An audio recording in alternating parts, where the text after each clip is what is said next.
네, 김민석 국무총리 후보자 인사청문회가 내일로 다가왔습니다. 그런데 국민의힘은 인사검증이 아니라 공작, 기획, 날조에 힘을 쏟고 있는 것 같습니다. 어제 국민의힘 소속 국무총리 인사청문 특위 위원들이 기자회견을 열었던데요. 역대 총리 후보자 중에서 검찰 피의자 신분은 처음이다라고 발언을 했다는데 저는 이런 유체이탈 화법은 또 처음 봅니다. 국민의힘이 김민석 후보자를 고발하지 않았습니까? 그래놓고 처음 운운하면서 김민석 후보자가 중대한 범죄를 저지른 양 기자회견을 한 것인데 짜고 치는 고섭도 이 정도로 대놓고 하면 욕먹습니다. 판이 돌아가는 꼴을 보니 기획이 아닌가 의심스럽습니다. 국민의힘 소속 서울시 의원이 김민석 후보자를 검찰에 고발하고 고발 하루 만에 검찰이 사건을 배당했습니다. 국민의힘 인청 특위 위원들이 기자회견을 열어서 피의자 총리 프레임을 씌웠고요.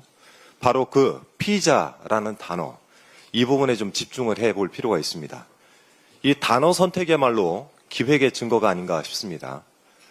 이제 막 검찰 내부적으로 사건이 배당됐고 고발인 조사조차 이루어지지 않았는데 무슨 근거로 혐의를 씌워서 벌써부터 피의자라고 부르는 것입니까? 김민석 후보자를 피의자로 만들겠다라는 모종의 확약이 국민의힘과 검찰 간에 있었던 것은 아닌지 의심이 들어올 정도입니다. 좀 들여다봐야 되겠습니다. 자, 오늘도 주진우 의원 이야기를 안 할 수가 없는데요. 인사청문회 준비를 하는 줄 알았더니 이 망상을 동원해서 장문을 하고 있었더군요. 주진우 의원이 최근 SNS에 올린 글들은 한마디로 뇌피셜입니다. 어제는 페이스북에 김민석 후보자가 총리 되면 생기는 일이라는 제목으로 7가지 항목을 기재해서 올려놨던데 그 내용이라는 것이 너무 유치하고 허황돼서 구체적으로 거론하진 않겠습니다. 다만 사입이 무속 정권을 세운 정당의 의원답게 이제 예언까지 하시던데 기특합니다. 일어나지도 않은 일을 예단해서 허무맹랑한 글을 퍼뜨리는 것, 이것이야말로 허위사실 유포 아니겠습니까? 주진우 의원의 기막힌 장문은 또 있습니다. 지난 21일 김민석의 동문서답 시리즈 2란 제목의 글을 페이스북에 게재했던데 주진우 의원이 묻고 김민석 후보자가 답을 하는 듯한 착각을 불러일으키는 글이기에 제가 후보자 측에 확인을 해봤더니 이런 문답은 한 적이 없다라고 답을 했습니다. 그러니까 그 문답 자체는 허구이고 허위인지도 살펴볼 문제입니다. 100번 양보를 해서 주진우 의원이 제기하는 의혹들을 좀 더 쉽게 설명하기 위해서 문답 양식을 채택했다 하더라도 읽는 사람으로 하여금 사실관계를 오해하게 만들거나 또 후보자에 대한 부정적인 이미지를 교묘하게 심으려고 했다면 이것 또한 날조이고 악의적인 허위사실 유포 아니겠습니까? 이 글은 김민석 후보자의 출판 기념회 등 경조사 관련 사항을 다루고 있는데요. 그중 한 문장이 유별나게 모호해서 논란을 낳고 있습니다. 화면 준비됐죠? 네, 그 문장을 한번 보시겠습니다.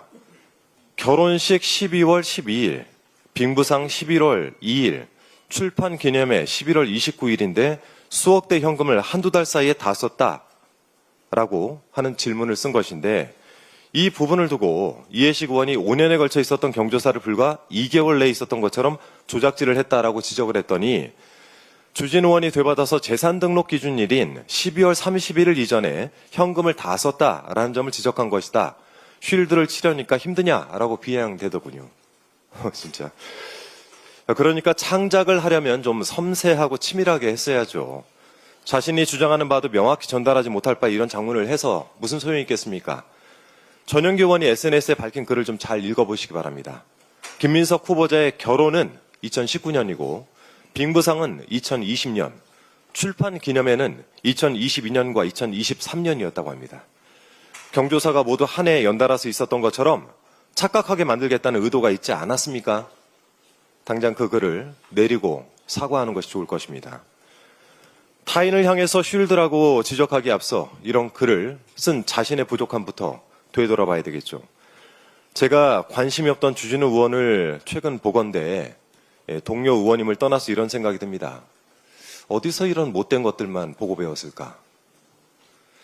국무총리 후보자를 피의자로 만들기 위해서 온갖 노력을 하고 사실관계를 멋대로 해석해서 허구와 허상으로 후보자에게 악의적인 낙인을 찍는 공작 정치, 이것은 반드시 청산해야 되겠습니다.